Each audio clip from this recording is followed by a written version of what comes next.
focus on how to write the lesson plans. In this first video, I'm going to focus on central focus, the grade level, the learning standard, writing the learning objective, the language demand, time frame, and forms of assessment. So what I've done here is I've copy and pasted the lesson plan template into a page on the Google site.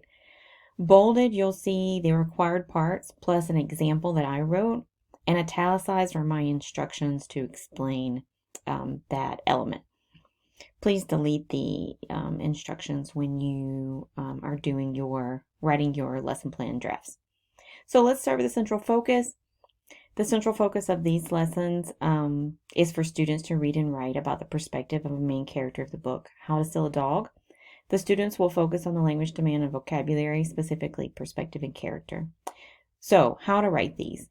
These central focus, I suggest writing them when you finish writing both lesson plans, but they should be generic and broad. A learning goal that connects both of your lessons.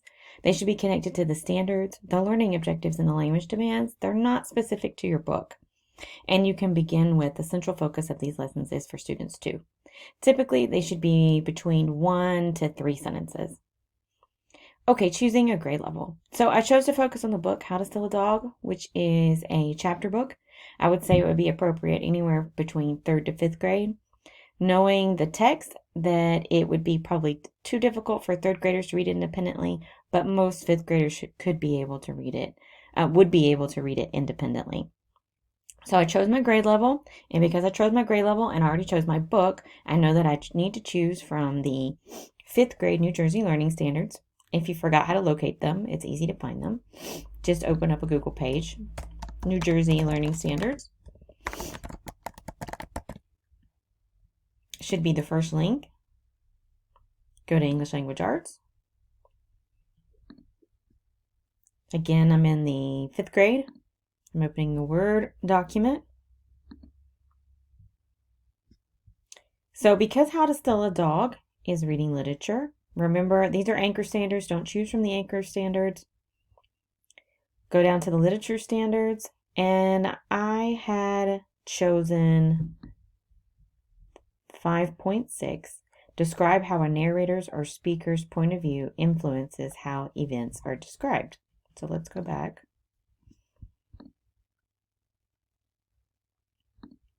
I just copied and pasted the standard exactly as it's written here, and you will do the same. Remember that you're focusing on just one standard in this lesson, even though in the future when you write unit plans, you may be writing units that involve multiple standards. Remember, again, to choose one standard. After you choose your standard, now it's time for you to write your learning objective. So in the learning objective, you will align it to the standard that you chose. Remember that you must use an observable verb. You can't use the verbs know, understand, or comprehend. They should be just one sentence, and your entire lesson should be focused on the student accomplishing this objective. So let's take a look at my objective. In a literature circle, the student will identify and analyze 3 quotes that demonstrate how Georgina, the main character, describes her life events. So this reflects very clearly in the standard. It's focused on the main character in the book, How to Steal a Dog, Georgina, and she's going to describe her, and we're going to focus on analyzing quotes where she describes her life events. Okay, so in terms of language demands, you have 4 different demands that you can choose from. All of them will probably work with any lesson plan and any standard or objective that you write. You just need to choose one to focus on in this lesson. So they are vocabulary, discourse, syntax, or function. And I'm going to describe each of those to you, but they're also in the assignment sheet for this lesson plan. In this lesson, the students will focus on the language demand and vocabulary, specifically the words perspective and character. So let's take a look at those demands right now. You're going to go back to signature assignment. Go into the assignment page for the lesson plans. And here is where I explain what language function is, vocabulary, discourse, and syntax are. So if you choose to focus on function, in this kind of lesson plan, you would be focused on a language tax task where the students need to describe, explain, speak, argue, write, compare and contrast, recount, negate, justify, or perform. This might be more appropriate for your writing lesson plan rather than your reading lesson plan.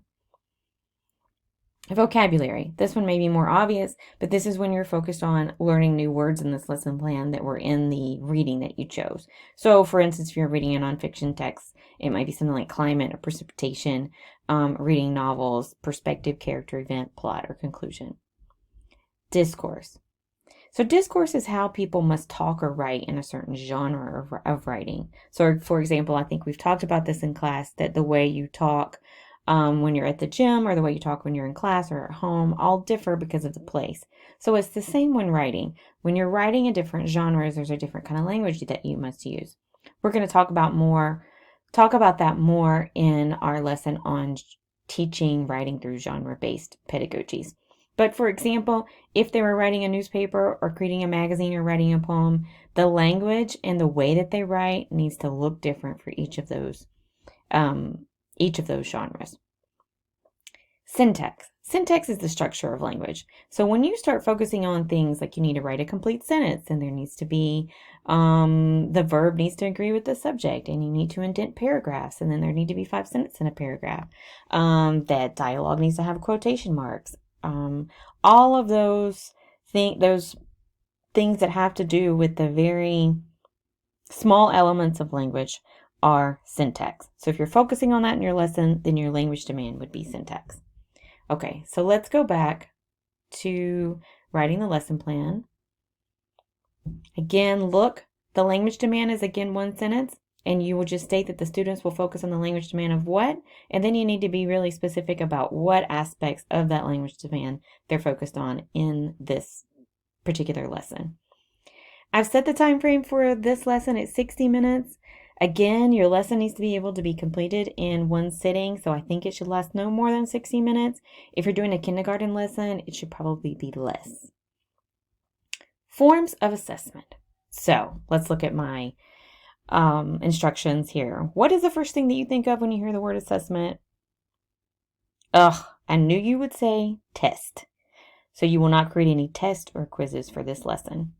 Assessment should be holistic, diagnostic, and informative. You should reteach or redesign your teaching based on good assessments. You need to be critical of all assessments because most of them are designed to value only certain ways to speak or write English and only dominant American cultural value stories and histories. The best tool for assessment that we have is you. A knowledgeable teacher is the best tool for assessment that we have. In your lesson plan, you will assess whether or not the student has met the standard by completing the objectives. You will not create a test or a quiz. So let's look at my example of my forms of assessment. It's just a statement that the teacher will collect the 2-column charts at the end of the lesson and check that all students identified and analyzed 3 quotes from Virginia that described her life. Let's look back at my objective. If they do that in a 2-column chart, will they have met the objective? I think so. Or at least I'll be able to tell if they did or didn't. So instructional resources and materials. I just list the items that I need to be able to complete this lesson, and that's all you need to do there. All right, I'm going to end the video for now, and then in the next video, I'll focus on instructional tasks.